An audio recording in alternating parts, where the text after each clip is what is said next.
The one and only Mina Kimes. I've never had the opportunity to actually do anything with you in person. So this is That's like crazy. a maiden voyage. Oh my gosh. I'm so glad that we ran into each other. What is this week like for you in terms of the information that you're trying to glean? How is this helpful for you? Yeah. I find it's helpful in two ways. One of which is just not even about the draft, just developing, cultivating relationships that are then helpful to me throughout the NFL season. Coaches I can ask questions, bounce ideas off of. I'm not a newsbreaker, so I'm not really here to cultivate sources, so to speak. But it's very helpful to me in terms of just analyzing the game and doing my job at ESPN. As far as the draft goes, I just really love getting a sense of sentiment. As soon as the Super Bowl ends, I start watching prospect tape, kind of trying to develop my own opinions, gathering data and whatnot.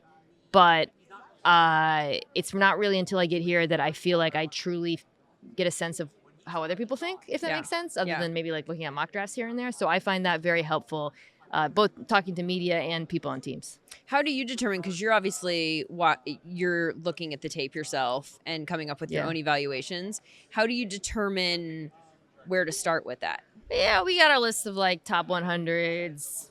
I'll look at like first round mocks from a variety of sources to get a sense of like, okay, who are the 40, 50 guys I really need to develop conviction about. Yeah. And then because of the time crunch between the expanded season now, I'm just trying to get through as many as I can before the combine, just so that I can speak about them. But really, the whole process doesn't end until, closer to the draft, and I have many, many more players to watch. Yeah. What is your general sense of the draft so far, having watched the tape? Very top heavy. It doesn't feel like last year. Obviously, the quarterbacks, the big top line note is that it's not a super strong quarterback class. I agree with that. But also, it doesn't feel like a lot of positions are stacked in the same way maybe that it was last year or the year before. There's a couple positions that I think are pretty strong, tight end, edge. But I feel like there's 2, maybe 5 players who are really a cut above in this draft. And then there's a bunch of, starters. And I'm sure there'll be players, come out of nowhere or exceed those expectations. But my read on it is that there's just there's really a cream of the crop. In terms of the whole draft, or you're talking about like position group by position group? There's a couple. Oh, or no, are you saying the whole draft? There's a couple. Yeah. Who are those people for you so far? I was just talking to someone with the Titans. I think Abdul Carter, and Travis Hunter are just in their own tier. Okay. Which is why I don't really think the Titans can go wrong with either of them. Would they go wrong if they picked a quarterback? I would not take a quarterback if I was them. I have my thoughts on the quarterbacks, but my general feeling is it's not a good environment right now for a quarterback, But you know what? We felt that way about Washington. I felt that way about Washington, and look what finding the right quarterback can do. So who knows?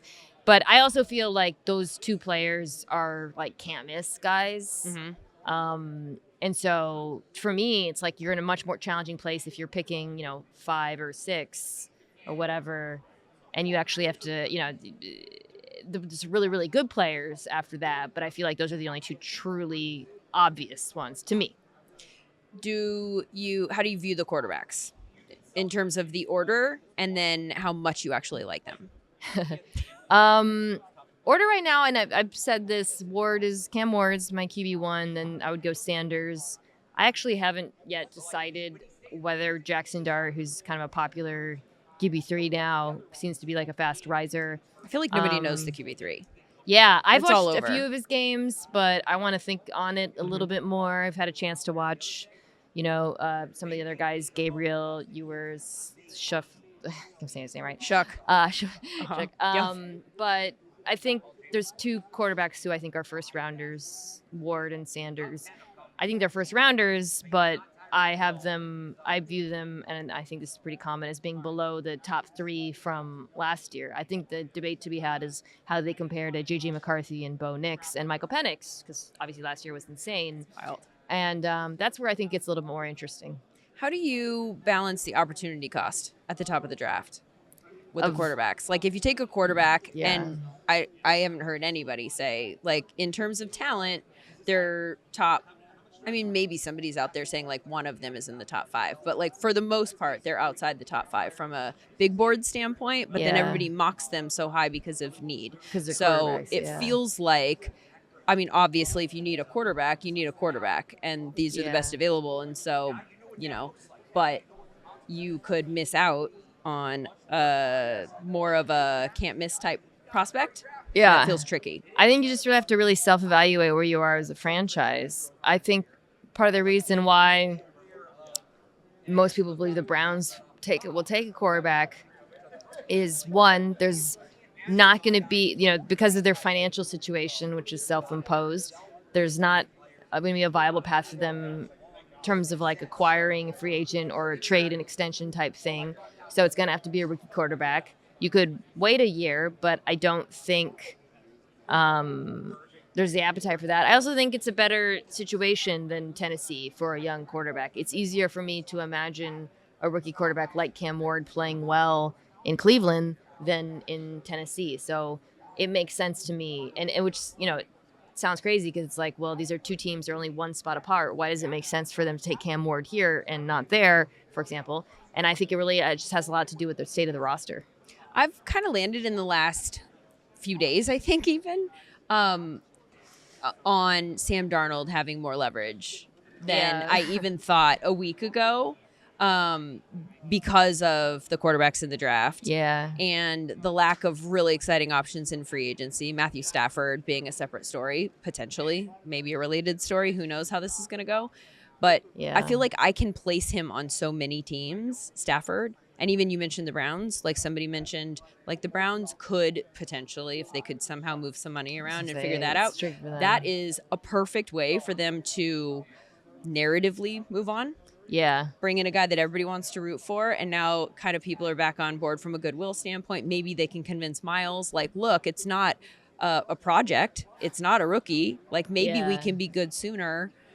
I feel like he has a lot of landing spots right now if they were to do a tag and trade. Oh, Darnold or I'm talking about Darnold. Darnold. I'm talking about Darnold. I don't know if signing Sam Darnold would move the needle for Myles Garrett or for the fan base. I actually think I agree with you. I think he has leverage, and I think he's definitely the best option.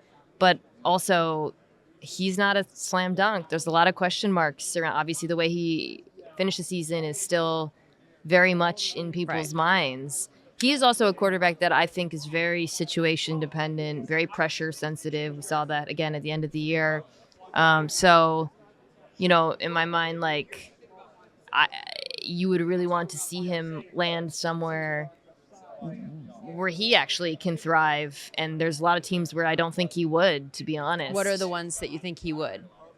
I keep saying Vegas, and there's still issues there with the offensive line, no doubt, but I like the coaching staff a lot. I think there's some talented skill players. I think there's enough pieces on the offensive line that if you continue adding, you feel okay about it.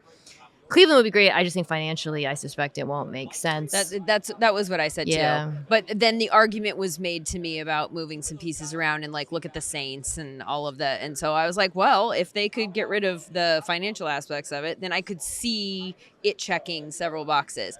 I like the Rams for him more. That would require Stafford to be gone, which I don't fully understand. That's a story that's popped up recently that I can't wrap my brain around. It's just money. It's really just comes down to, do they want to give a top or close to top of the market contract to a 37-year-old quarterback if they believe they can get not commensurate play, but decent play with their, coach's ability to elevate it, and then you can spend that capital elsewhere. Also, like, are you worried about his injury profile? Last year, it's kind of the reverse of Darnold, where with Stafford, our last memory is of him leading those 2 drives against the Eagles and looking like one of the top 5 quarterbacks in the NFL, but he was streaky. At the end of the season, he had some bad games, but it's kind of like we only remember in the playoffs. We only remember the last thing we saw. And I say that as like a huge Matt Stafford fan. I think it doesn't make sense to me either for them to move on. But you can see from a financial perspective, if he really believes he deserves X dollars and guarantees, that to me is what's driving the hesitation. It's not really about his play. How much longer do you think that he has to play, though, based on what you've seen on the field? Because, like, to the point about, and he's always been a somewhat streaky, like he's a little roller coastery, which you have to factor into the eval.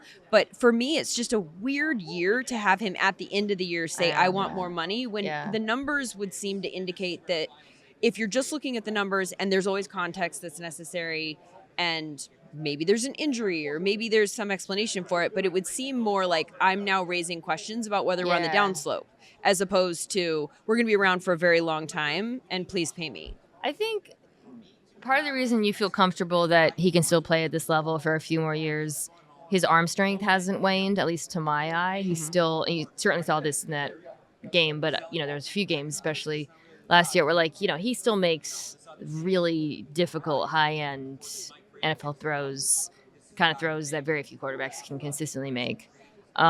He's never been a mobile guy, obviously, so it's not like a Wilson situation where so much of the game is tied to his mobility, and if that starts to decline, it really affects his play. 0% scramble rate doesn't necessarily. So right. So I think you look at it and you're like, okay, some players it matters more than others. I think with him, his aging curve will be a little bit gentler.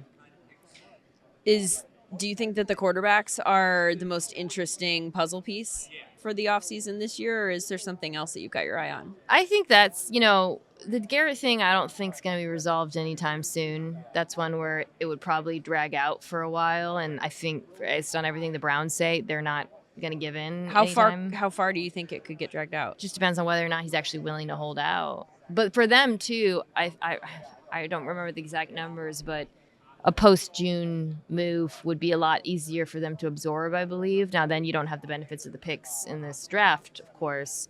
But I could see it being the kind of thing that doesn't really get resolved for a while. I think the Stafford piece of the puzzle has to fall, or whatever piece of the puzzle does fit in, before we even can figure out who the buyers are and whatever. And whether Kirk Cousins has a trade market is another question that I have. But, I think the quarterbacks are the most interesting. Rodgers. What about him? Does he have a team? Is he I've been saying the Titans, left without a chair? Titans fans hate is the general reaction I've gotten. Doesn't that say a lot? Yeah. I mean, most fans are not super receptive to the idea of him.